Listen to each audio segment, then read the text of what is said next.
Ao me converter ao cristianismo, recebi pena de morte, mas escapei da prisão domiciliar. Eu fugi para o Sinai, me escondi com uma família beduína e decidi atravessar para Israel. Por que Israel? O inimigo do meu inimigo é meu amigo. Eu roubei um jet ski de Taba, do Hilton Taba, até o Princess Hotel, em Eilat. Foi algo digno de um filme do James Bond. Fiquei na prisão de Beersheba por 1 ano, 3 meses, 15 dias, 12 horas e 24 minutos. Nesse período aprendi hebraico. A Suprema Corte de Israel analisou meu caso e me tornei um homem livre em Jerusalém. Ele nasceu em uma das famílias muçulmanas mais influentes do Egito. Com apenas 20 anos foi preso, brutalmente torturado e condenado à morte por causa de sua fé. Ele escapou do Egito em um jet ski roubado e encontrou refúgio no único país que lhe haviam ensinado a odiar, Israel. Sobreviver não foi o fim da sua história, mas o começo. Nos últimos 25 anos, ele voltou a alguns dos lugares mais perigosos do mundo.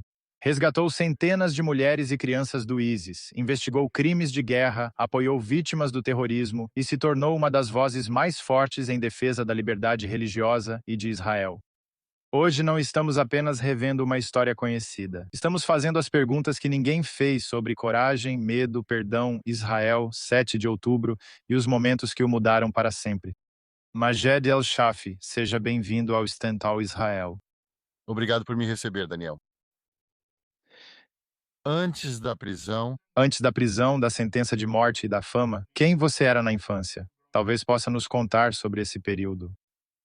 eu nasci em uma família muçulmana maravilhosa, lá no Egito. Meu tio era juiz na Suprema Corte do Egito. Meu pai é advogado. Meu irmão é advogado. Eu nasci com uma verdadeira biblioteca no meu quarto, cheia de livros sobre direito, justiça, direitos humanos e liberdade.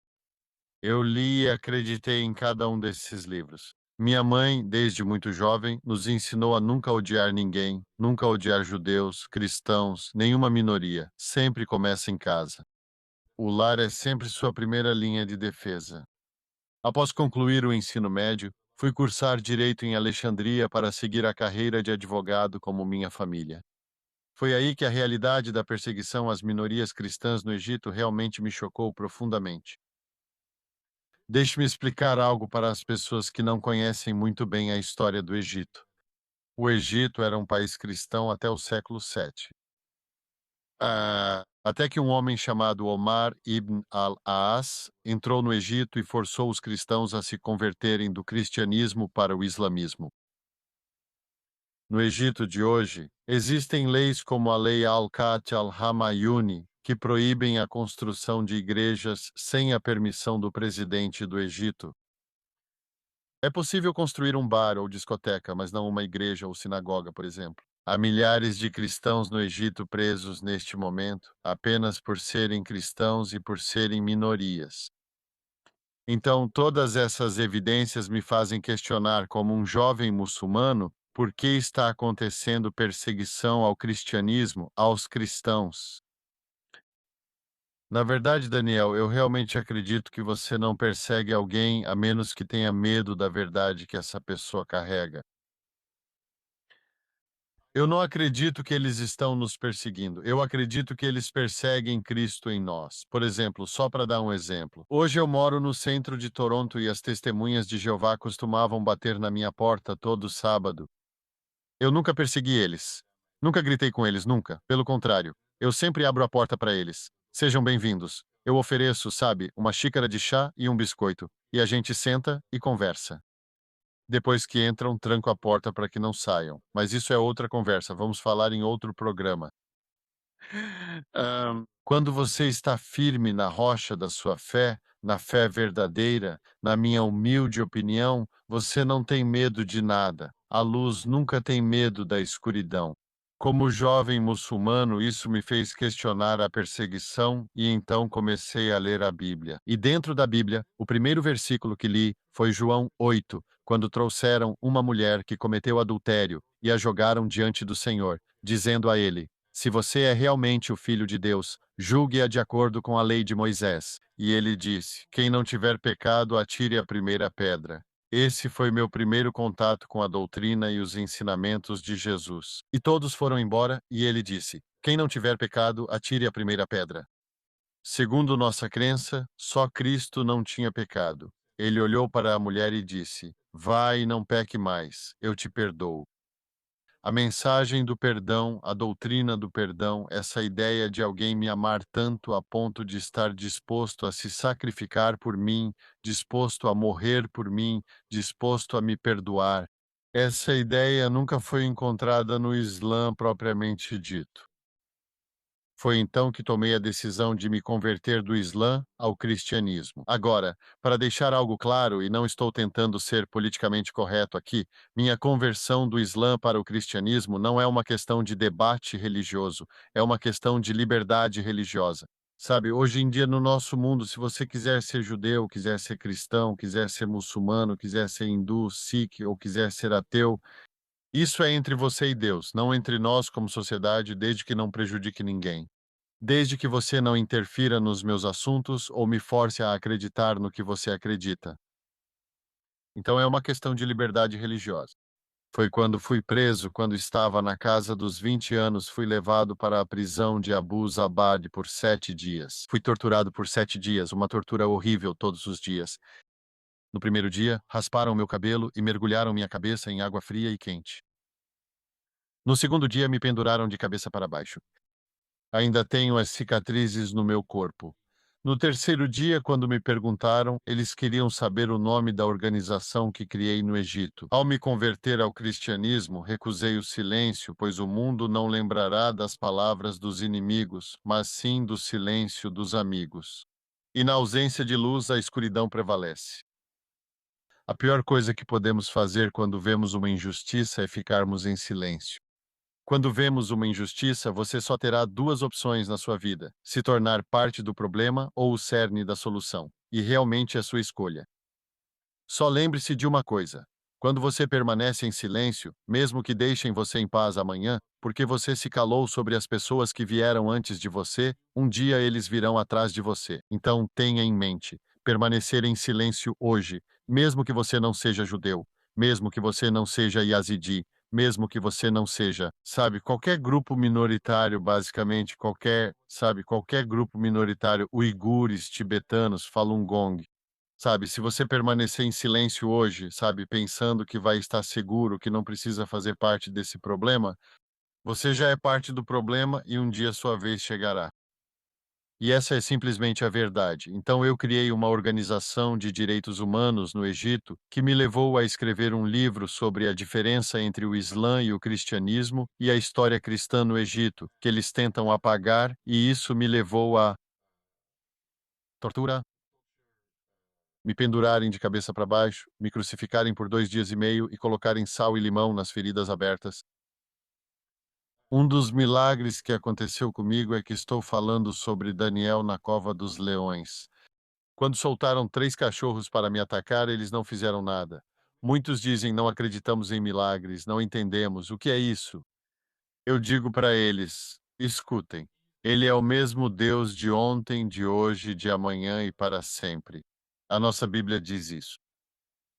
E Deus salvou minha vida. Eu recebi a pena de morte. Eu consegui escapar. Estou resumindo muito a história para quem está ouvindo. Eu recebi a pena de morte. Consegui fugir da prisão domiciliar. Fui para Alexandria, atrás da delegacia. Por que atrás da delegacia? Porque é o último lugar onde a polícia procuraria por você. Depois disso, escapei para o Sinai, e no Sinai me escondi com uma família beduína. Então decidi atravessar para Israel. Mas por que Israel? Olha, o inimigo do meu inimigo é meu amigo. Vamos só ser lógicos aqui por um instante. Eu não sabia nada sobre Israel. A única coisa que eu sabia sobre Israel era o que ouvimos na mídia, o que vemos nas escolas. E eu me lembro que quando eu tinha 9 anos, na minha escola, o professor de história costumava nos ensinar, sabe, a odiar Israel e que o acordo de paz era só para trazer paz. E com 9 anos de idade, eu me levantei e disse: se temos paz, por que estamos falando sobre guerra? E por que eu fiz essa pergunta simples e inocente? Aliás, você sabe, é uma pergunta normal e inocente de uma criança. Eu recebi 5 golpes com uma vara na minha mão esquerda e na minha mão direita. Quando cheguei chorando em casa, minha mãe perguntou por que eu chorava. Falei para ela que não era por causa da dor. Tipo, a pancada em si não chegou a doer, propriamente falando. Eu não sou mais durão do que isso. Mas a injustiça de levar uma pancada sem motivo. E eu me lembrei que minha mãe olhou para mim com aqueles olhos pretos lindos e disse, sabe, olhos escuros. E ela disse, filho, a gente não odeia ninguém. A gente não odeia judeus. A gente não odeia cristãos. A gente não odeia ninguém. Esta casa não tem ódio. No dia seguinte, ela foi à escola. Ela agarrou o professor pelo pescoço e deu uma surra nele, mãe egípcia. Você tem mãe judia, nós temos mãe egípcia. É parecido. Então, eu roubei um jet ski de Taba, do Hilton Taba até o Hotel Princess em Eilat. Na época, existia o Hotel Princess. Acho que não existe mais. Foi algo digno de um filme do James Bond. Entreguei-me às autoridades israelenses, que então iniciaram uma investigação sobre o caso. Fiquei na prisão de Beersheba por 1 ano, 3 meses, 15 dias, 12 horas e 24 minutos. Quando é inocente, conta cada minuto. Durante esse tempo, eu aprendi a língua hebraica e E a Anistia Internacional, as Nações Unidas, a Suprema Corte de Israel começaram a olhar para o meu caso, e eu me tornei um homem livre em Jerusalém. Eu morei em Bisgás com uma organização cristã, na escola da organização, a Embaixada Cristã Internacional de Jerusalém, e eles me adotaram e, você sabe, através da ONU em Israel e da Anistia Internacional, Sharon Harrell. Acho que ela ainda está na ONU em Israel até hoje. Mulher maravilhosa, pessoa incrível que atendeu minha ligação tarde da noite e assumiu o caso como se fosse dela. E ela lutou por mim e eu me tornei um homem livre por mais 1 ano e meio em Jerusalém. E 3 países me aceitaram: Dinamarca, Austrália e Canadá. Orei ao Senhor e perguntei: Senhor, qual país? E o Senhor disse: Canadá. Esqueceu de avisar que faz 20 graus abaixo de zero no inverno. Mas isso é uma outra história. Enfim, eu vim para o Canadá e posso te dizer, sim, é muito frio no inverno, mas as pessoas são muito calorosas. Que país lindo. Sou muito abençoado por hoje poder me chamar canadense. Engraçado. Ao me tornar canadense, o juiz canadense perguntou: O que você quer fazer primeiro como canadense, filho? Disse: Meritíssimo, quero beber cerveja, ver hóquei e reclamar do tempo. Ele disse: Filho, você é um verdadeiro canadense. Respondi: Obrigado. Eu criei One Free Word International. Eu não queria um emprego das 9 às 5. Isso não é para mim. Eu quero continuar a luta. E nós lutamos para enfrentar o antissemitismo, contra a perseguição de todas as minorias, não só os cristãos, uigures, tibetanos, Falun Gong, israelenses, xiitas, onde quer que você esteja. E nós fomos para as linhas de frente, da Ucrânia ao Afeganistão, Paquistão, Iraque, Síria, Sudão, Irã. Agora estamos tentando fazer algum trabalho humanitário lá. Então essa é a jornada. É a jornada com a qual Deus me abençoou, e sou muito grato ao Senhor, de todas as formas. E agora estou sentado com outro irmão meu, fazendo uma entrevista, então isso é uma bênção. Obrigado. Ahm, claro, você abriu mão, sabe? Houve um preço alto e pesado por essa liberdade. Ahm, olhando para trás, como você se sente por ter aberto mão de tanta coisa por isso? Você sente falta da sua família? Você sente falta da vida antiga ou de algo assim? Eu sinto falta da minha família todos os dias. Eu sinto falta do Egito todos os dias. Eles podem me tirar da minha terra, Daniel, mas não tiram a minha terra de mim. Assim como você ama Israel, eu amo o Egito. Assim como essas são suas raízes, essas são as minhas raízes. Uma vez, sem dizer o nome do veículo, dei uma entrevista a um veículo internacional. E no final da entrevista, o apresentador me fez uma pergunta que acho que ninguém tinha me feito antes. Ele perguntou: Você não teme a morte? Eu olhei para ele e disse: Olha, vou te contar do que eu tenho medo. O cara ficou realmente interessado em saber. Falei para ele: Não temo a morte, pois sei que faz parte da vida. Segundo minha crença, quando morrer estarei com Deus. Então eu realmente não tenho medo disso. E eu não adoro a Deus, Daniel, por medo do inferno ou por desejo do paraíso. Porque se você fizer isso, se você adorar a Deus apenas por medo do inferno, você é um escravo. Se você o adora visando o paraíso, age como um comerciante tentando negociar com Deus. Mas quando você adora a Deus porque o ama, porque ele é digno da sua adoração, você é um homem livre. Falei para ele que não tenho medo disso. Eu disse a ele: deixa eu contar do que tenho medo. Eu tenho medo de acordar um dia de manhã e não me importar. Tenho medo de um dia acordar e não me importar mais com as pessoas ou com a justiça. Eu tenho medo de acordar de manhã sem consciência, sem princípios ou valores. Eu não tenho medo de morrer por eles. Eu tenho medo de não tê-los. E há muitas pessoas hoje em nosso mundo, elas acordam todas as manhãs e não se importam. Para mim, são eles que estão mortos, não eu. Exatamente. Agora, obviamente, você disse que cresceu no Egito e sua família não era de odiar outras pessoas, eram muito abertos. Mas a maioria dos egípcios ouve a Al Jazeera.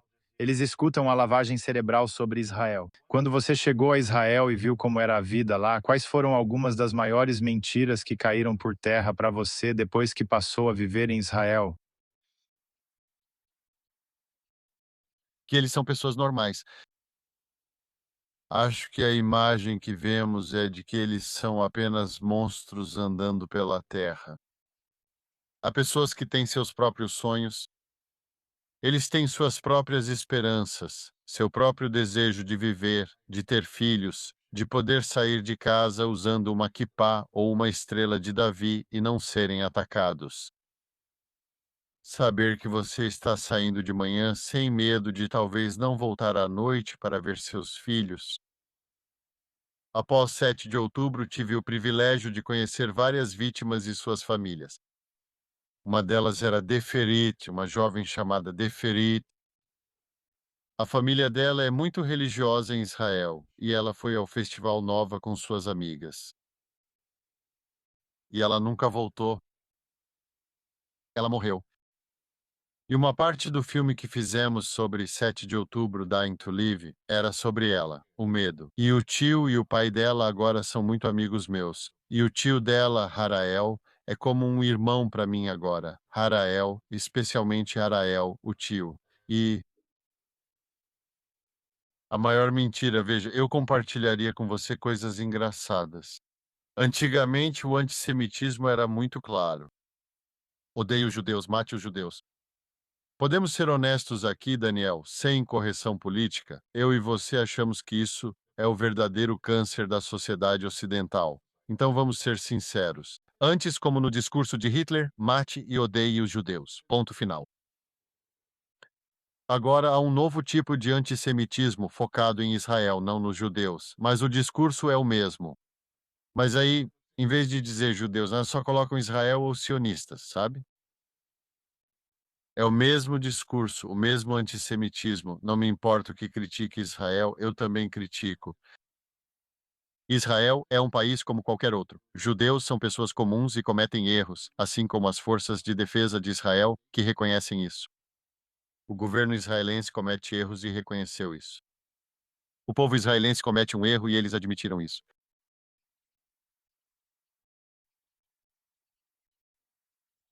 Critique Israel o quanto quiser. Na verdade, eu morei em Israel e conheço a cultura israelense. Ninguém critica Israel ou seu governo mais do que os próprios israelenses. Sempre existiu uma piada antiga. Se você tem dois judeus discutindo juntos, você tem três opiniões. Sabe o que eu quero dizer? Critique Israel se quiser, mas você não pode tirar de Israel o direito de existir e o direito de se defender. Ou isso será o novo antissemitismo que vemos hoje em dia. Então, na realidade, a maior mentira é que Israel não tem direito de existir. Israel não tem direito de se defender. E se o fizer, eles são criminosos. É um genocídio. Estamos lutando pelo Hamas.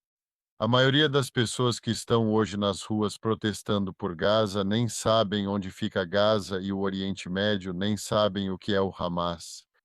O Hamas é um governo que tirou todos os direitos do seu próprio povo, todos os recursos.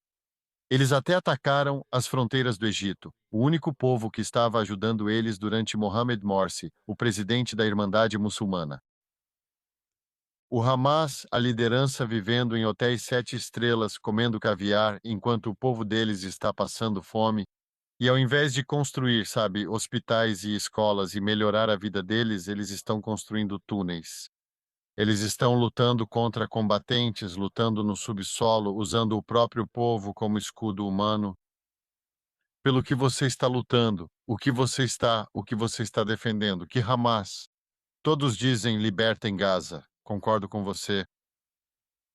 Escuta, Daniel, eu vou sair agora mesmo para uma manifestação por Gaza livre agora mesmo. Eu concordo com você. Vamos libertar Gaza, mas vamos libertar Gaza do Hamas. Assim o povo pode viver. Vamos libertar o Irã do regime. Vamos libertar o Líbano do Hezbollah? Vamos libertar tudo isso. Vamos libertar o Iêmen dos Houthi. Eu não sou contra a libertação de Gaza. Pelo contrário, eu quero que Gaza seja livre. E uma vez que Gaza esteja livre do Hamas, haverá melhorias, reconstrução, entendimento, retomada da cooperação, abertura das fronteiras.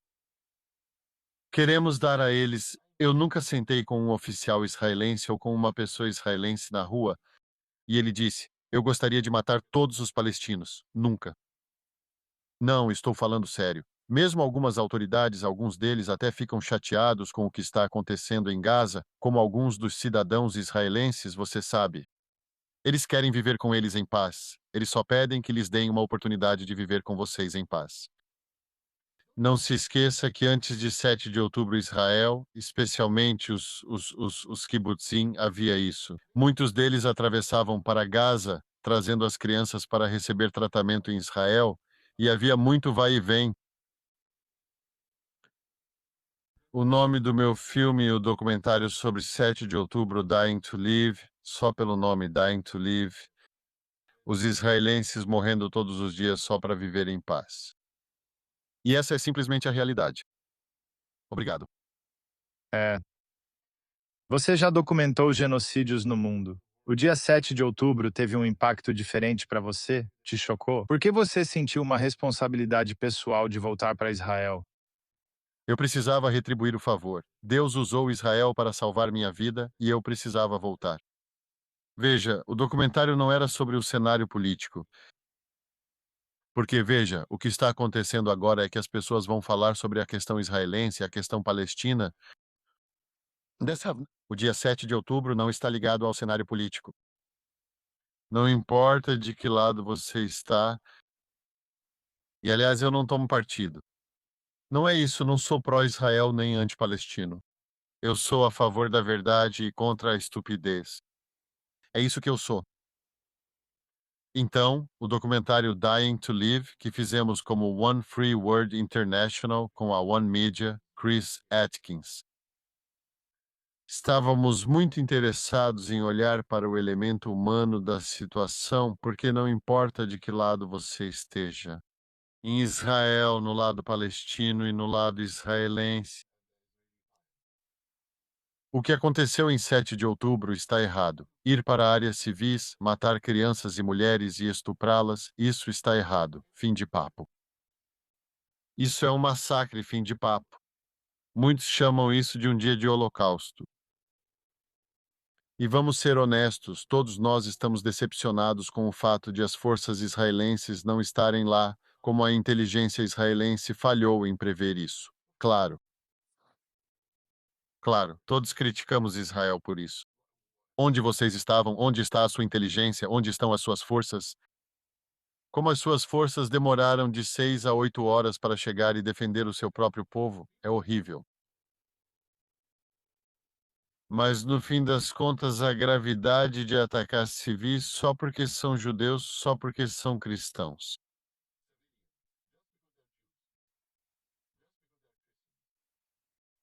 Isso é algo que, se você não quiser chamar de genocídio, eu não sei como você quer chamar isso. Agora, posso te fazer uma pergunta, Daniel? E não estou te perguntando como israelense, estou te perguntando como ser humano. Depois de 6 a 8 horas, quando as FDI, sabe, eram feriado, e obviamente vocês não aprenderam com a guerra do Yom Kippur com os egípcios. Foi exatamente o mesmo momento e tudo mais.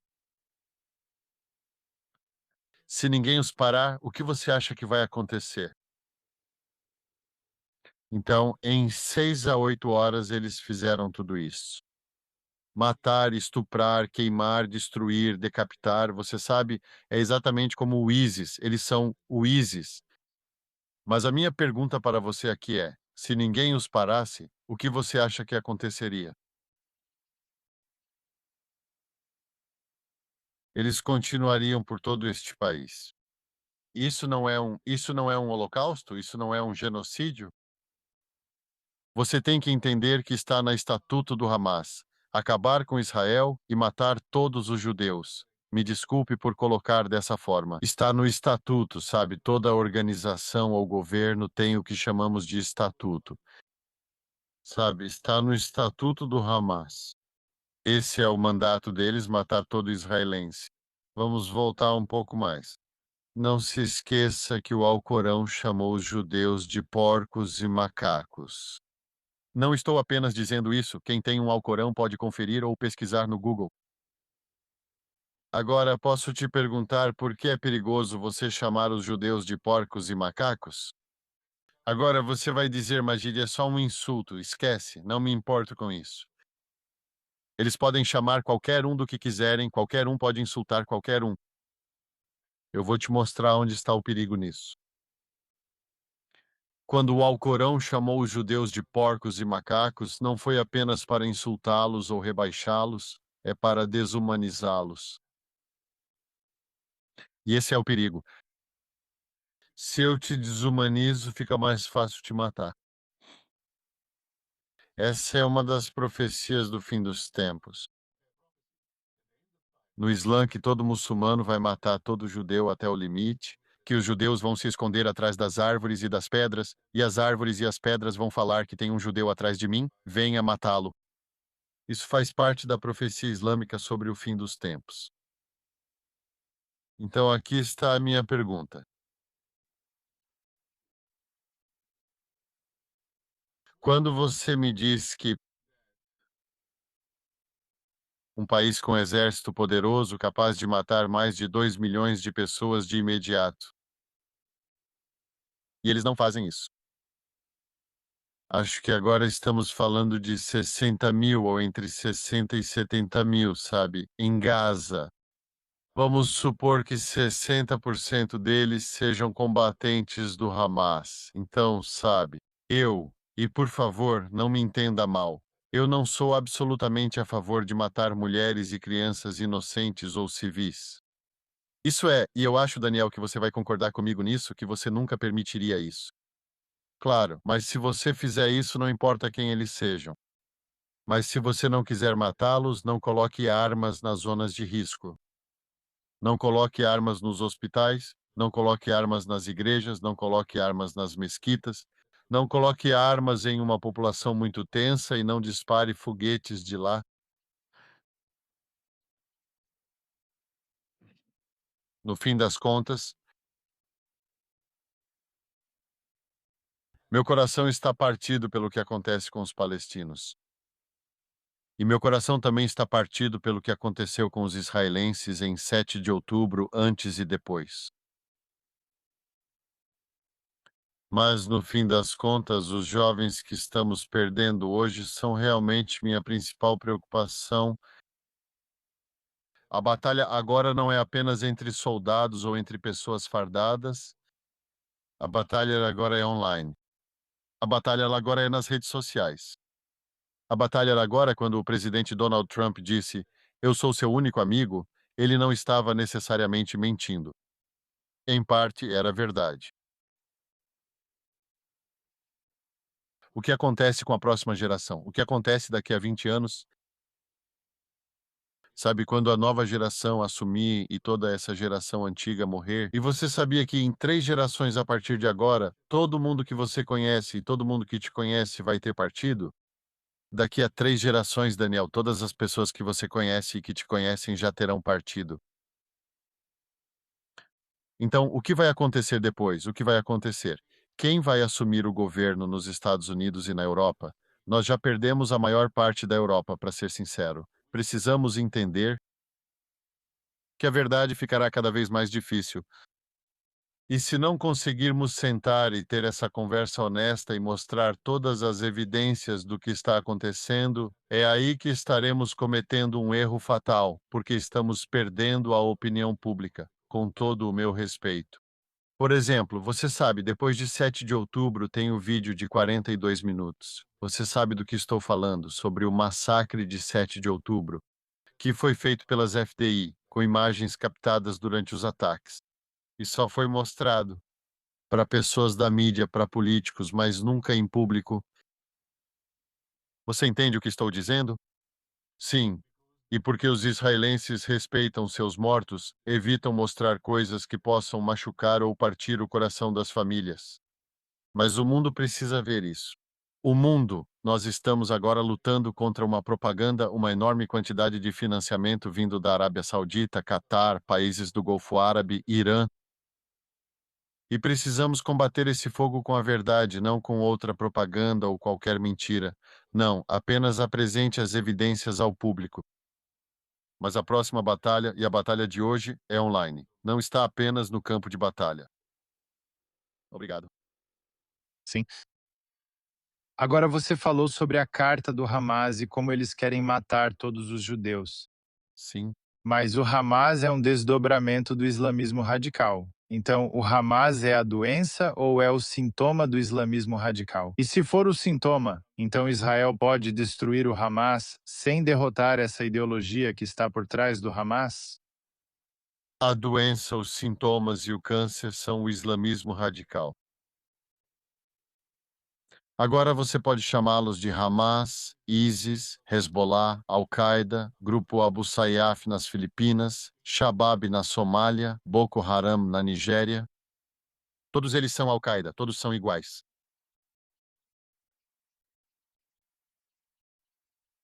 Não existe quantidade suficiente de armas. Armas não farão você derrotar essa ideologia. Não existe vitória suficiente ou olhe para a guerra no Irã hoje. Vamos ser honestos sobre isso. O Irã consegue sobreviver, não só sobreviver, mas mostrar que eles realmente, você sabe, conseguiram causar danos, claro, com a propaganda deles. O Irã perdeu sua liderança, perdeu suas forças armadas, a marinha perdeu tudo. E o regime iraniano, pouco antes da guerra, 2, 3 meses antes, matou mais de 50 mil do seu próprio povo. Sabe, a primeira vítima do regime iraniano é o próprio povo iraniano, até mesmo antes de Israel e dos Estados Unidos. Mas veja como eles estão sobrevivendo hoje. Vamos ser honestos, porque o pior erro que eles podem cometer é subestimar o inimigo. E vemos isso acontecendo. Eles subestimaram a guerra. E hoje a arma nuclear que o Irã queria é o Estreito de Hormuz. Sabe, eles ignoraram isso e agora entenderam o quão importante é. E sim, eles estão usando isso como um instrumento de pressão.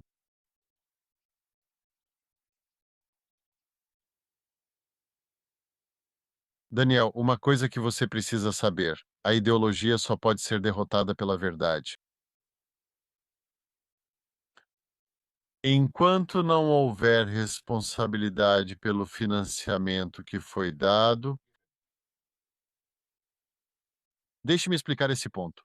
Foram milhões e milhões, bilhões de dólares dados pelo Catar, mas também pela Arábia Saudita e pelos Emirados Árabes Unidos, para Gaza e para a Autoridade Palestina, sem nenhuma exigência de prestação de contas por parte de Israel. O próprio Netanyahu só enviava o dinheiro para eles, acreditando que assim ficariam quietos. É a decisão mais estúpida. Usaram o dinheiro e os materiais de apoio para reconstruir o túnel. Foi isso que eles fizeram. E em vez de escolas, em vez de hospitais,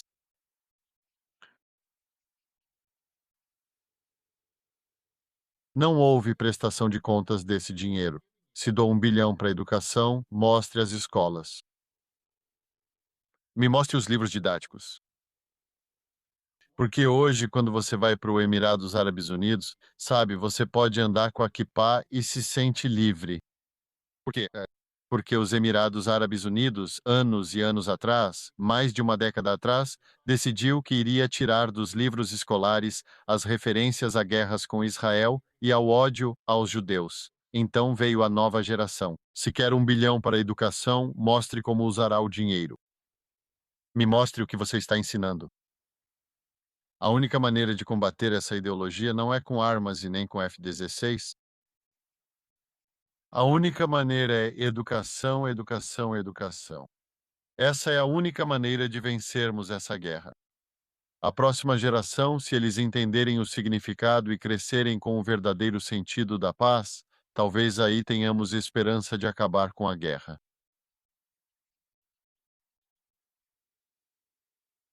Você tem esperança de que os habitantes de Gaza, os palestinos em Gaza que não são do Hamas, possam chegar a um ponto em que não pensem mais dessa forma sobre Israel e sobre os judeus? Eles já chegaram a esse ponto, mas não têm voz. A mesma coisa acontece com o povo iraniano. Sabe, o povo iraniano, eu vi muitos vídeos, eles pegam a bandeira de Israel, eles carregam a bandeira de Israel e as bandeiras dos Estados Unidos. Sabe o que quero dizer? As pessoas não odeiam. É o regime que odeia. Sabe, já é assim. Mas o problema aqui é que, se você é um cidadão e tenta abrir a boca para falar a verdade, ou expressar seu real desejo de paz, ou até mesmo demonstrar amor por Israel ou pelos Estados Unidos, você está morto. Então existe uma oposição. Mas essa oposição está sendo suprimida, destruída, perseguida e morta. E o mundo inteiro ficou sentado sem fazer nada a respeito. Tivemos uma chance incrível quando a revolta aconteceu no Irã, e então poderíamos intervir. Porque você não pode mudar um regime só com ataques aéreos. Com todo o respeito ao senhor Netanyahu, senhor Donald Trump, a todos os líderes militares, você não pode mudar um regime só com ataques aéreos. Isso não é a Venezuela. Não é só chegar, tirar o presidente e tudo vai ficar bem. Não, não, esses são países muçulmanos. É outra mentalidade, outra ideologia. E a única maneira de conseguir as 77 virgens é morrer como mártir. Eu não sei por que 77 virgens. A grande questão, porém, que todo mundo precisa responder é: são 77 mulheres ou 77 homens virgens? De qualquer forma, é uma piada. Então, de qualquer forma, na realidade, é o seu único caminho. Então, respondendo à sua pergunta, sim, eu tenho esperança. E eu vejo as pessoas mudando, e eu vejo que as pessoas estão desejando mais ter paz e viver a vida. Observamos as mudanças na Cisjordânia. Você sabe, nós vemos como o governo palestino lá, você lembra que era o Fatah. Você sabe Yasser Arafat.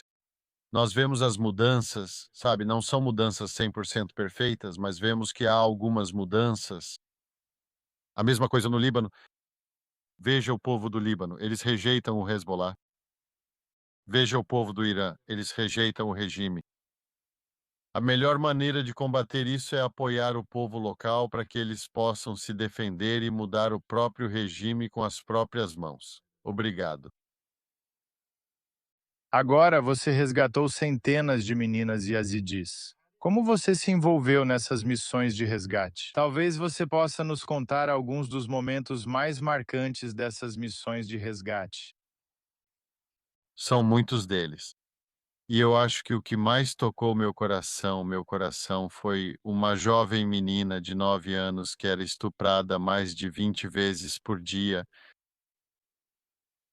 E um dia eu estava entrevistando ela, a mãe dela e outras pessoas, e a mãe disse que se algum homem chegasse perto dela, ela vai gritar. E no meio da entrevista eu não conseguia respirar por causa do impacto da dor. E eu caí de joelhos e pedi a todos eles que me perdoassem. Eles ficaram chocados. Perdoar você pelo quê? Você veio nos ajudar. Eles perguntaram novamente: perdoar você pelo quê? E eu disse: me perdoem como homem. Eu vou me colocar nessa posição. Como homem, me perdoe pelo que aconteceu com você. Enquanto eu dizia isso, senti duas mãozinhas me abraçando por trás. Era essa garotinha de 9 anos. Ela só precisava ouvir essas palavras para iniciar sua jornada de cura. As histórias mais notáveis que eu tenho são das crianças mortas, destruídas e estupradas, usadas como escravas sexuais, não só entre os Yazidis, mas também entre os cristãos no Paquistão, na Nigéria e pelo Boko Haram. E a capacidade delas de se recuperar, a capacidade de lutar, a capacidade de não perder a esperança. Nós, como adultos, às vezes desistimos rapidamente. De alguma forma, Deus está sempre conosco e nós não o vemos. Sabe, às vezes ficamos muito chateados com Deus. E a gente diz, por que ele não impediu isso? Por que ele não impediu aquilo? Se Deus existe, por que ele não impediu aquilo? Deus nos deu um presente muito importante, chama-se livre-arbítrio. Cabe a nós decidir como usar o livre-arbítrio para o bem ou mal. É por isso que existe céu ou inferno, na minha humilde opinião, porque você tem o livre-arbítrio. Então isso não vem, sabe, de Deus, vem de nós como seres humanos. E em tempos de genocídios e massacres, você pode ver o pior da humanidade, mas também pode ver o lado bom da humanidade. Você pode ver as pessoas que estão ajudando e as pessoas que estão lutando por justiça, as pessoas que vêm ajudar os sobreviventes e as vítimas. Existe o livre-arbítrio, mas também aprendi a sabedoria de Deus. Ele nunca chega cedo e nunca chega atrasado. Ele está quase no horário.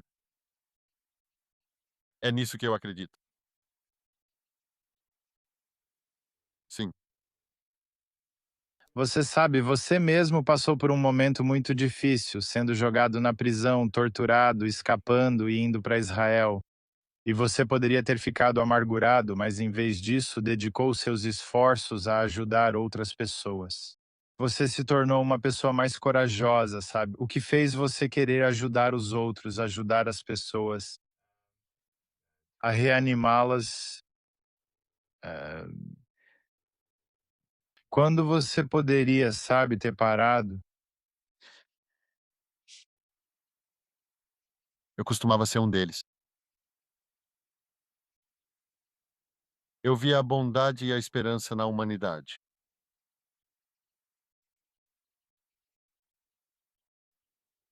Há uma igreja em Tulsa chamada Blue Flame 47,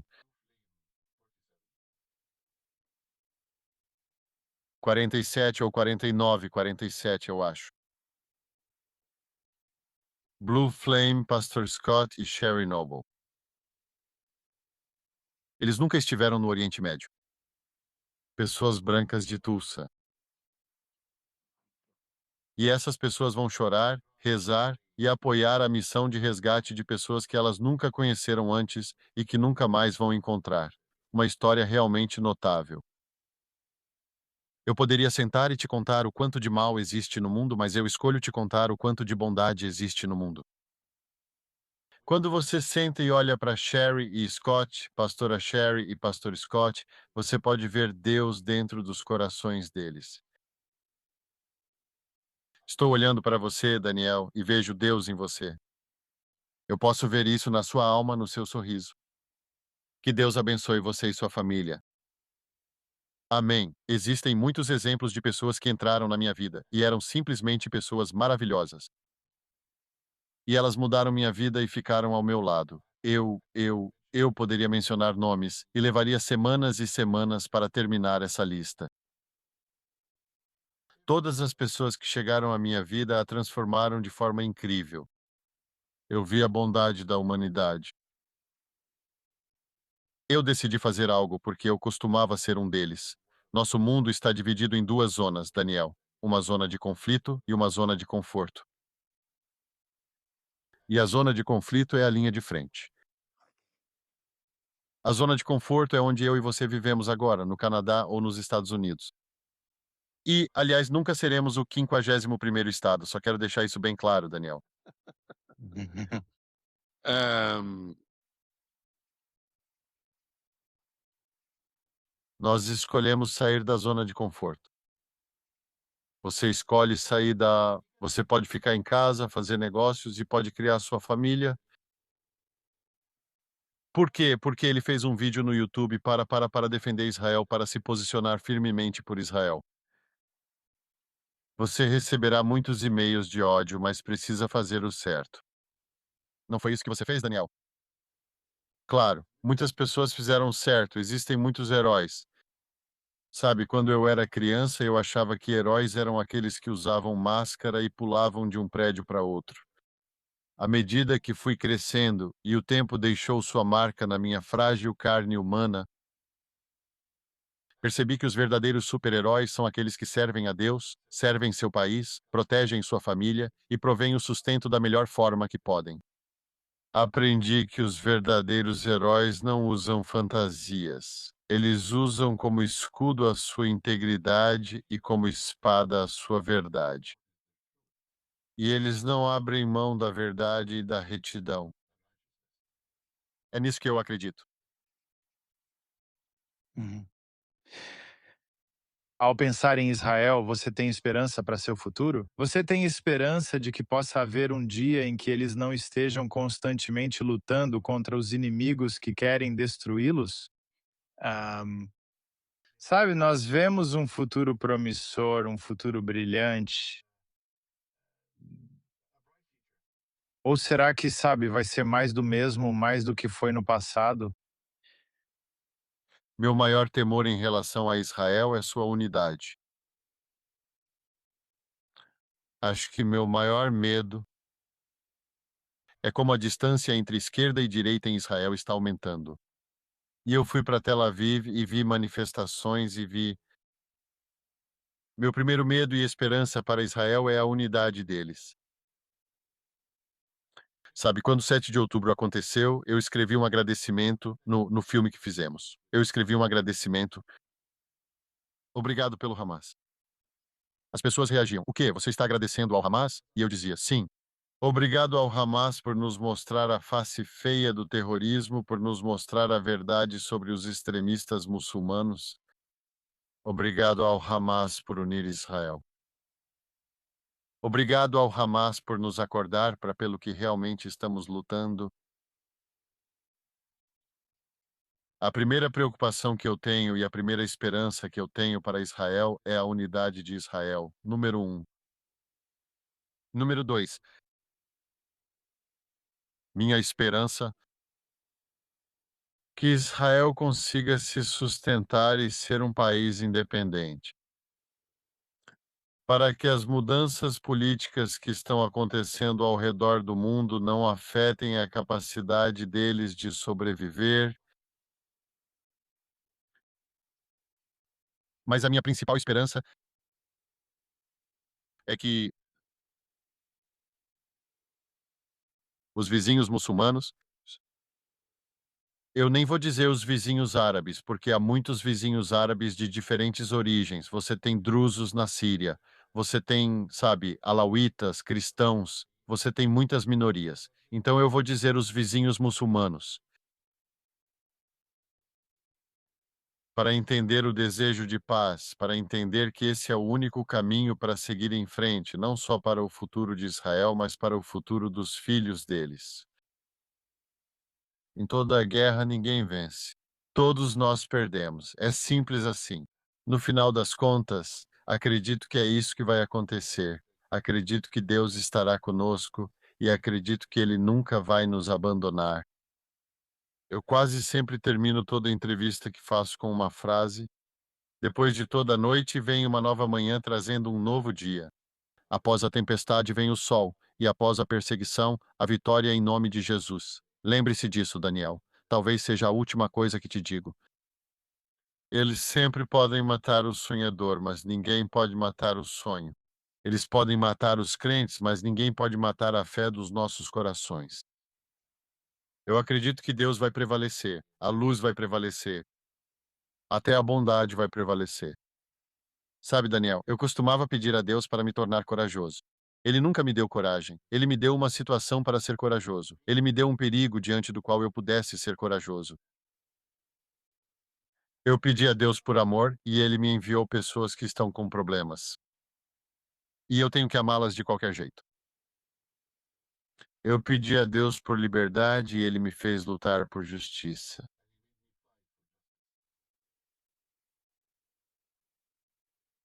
Se você está procurando por um milagre de Deus, se você está esperando um milagre na sua vida, olhe no espelho, você é o maior milagre dele.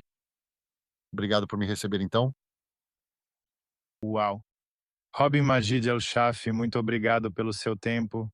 Fiquei realmente tocado por essa conversa, muito inspirado. Tenho certeza de que nosso público também ficará tocado e muito inspirado. Como podem te acompanhar, assistir ao documentário e se envolver mais no seu trabalho? Eles vão me encontrar na lista dos mais procurados do FBI. Estou brincando. É uma piada, senhor. Devemos conversar sobre isso. Então, é o nosso site www.onefreeworldinternational.org ou FWOFWI. Pesquise Majed El-Shafi no Google e encontre tudo sobre nós no site. Você poderá receber nossos alertas e doar se quiser. Se nada disso, mantenha-nos em suas orações. Agradecemos por pensar em nós. Obrigado. Deus te abençoe.